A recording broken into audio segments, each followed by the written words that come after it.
La récolte vient de commencer dans la plantation de Konan-Konan. Depuis 25 ans, cet agriculteur produit des noix de cajou. Mais aujourd'hui, âgé de 65 ans, il est dépassé par le coût d'entretien de ses parcelles. 2 millions de francs CFA, soit près de 3 000 €, impossible à éponger malgré ses 24 hectares de champs. Ça fait 3 ans que je suis toujours dans les problèmes. Je peux faire 24 tonnes par an.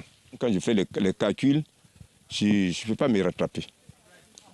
À cela s'ajoute le coût de la main-d'œuvre externe pour ramasser les noix. Il paie. Donc pour cela, même ses enfants ont décidé de ne plus mettre les pieds dans le champ. Donc, il n'aide pas. Il est obligé de prendre les figues là pour venir ramasser. Parce que pour travailler dans le champ, ce n'est pas facile.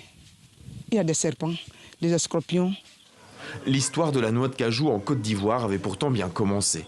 Introduite dans les années 50, le marché s'est considérablement développé et le pays exporte maintenant 25% des noix consommées dans le monde. C'est depuis 2021 le premier exportateur mondial. En 10 ans, la production a plus que doublé, passant de 450 000 tonnes en 2012 à plus de 1,2 million de tonnes en 2023. Pourtant, les producteurs ne voient pas ces bénéfices. En cause notamment les prix pratiqués par certains acheteurs bien plus bas que le marché. Les acheteurs aussi ne respectent même pas le prix.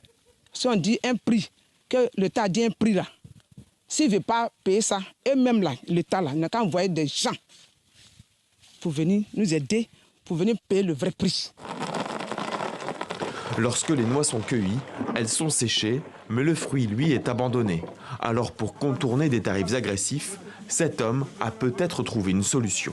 Si je tiens une pomme à main qui a été détachée de sa noix, la noix qui malheureusement aujourd'hui est le seul produit qui est valorisé de l'anacadier.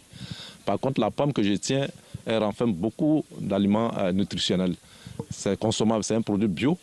On peut extraire le jus pour en faire de la liqueur, pour en faire du vinaigre, et j'en passe. Et le tourteau qui reste, il peut être utilisé aussi pour l'alimentation du bétail. Ce nouveau marché permettrait selon lui aux agriculteurs de diversifier leurs revenus. Pour faire valoir ces produits, les responsables de la filière ont organisé à Abidjan le premier salon de la noix de cajou. Au cœur des débats, le prix des noix et les moyens de pression des agriculteurs. Un acheteur qui vient et qui vous dit que je vais acheter en dessous du prix, vous êtes le seul maître pour lui dire non, il y a un prix qui a été fixé. Ces mesures seront-elles suffisantes? Les agriculteurs doivent aussi faire face au changement climatique. En 2024, pour la première fois, l'Afrique de l'Ouest a connu une baisse des récoltes.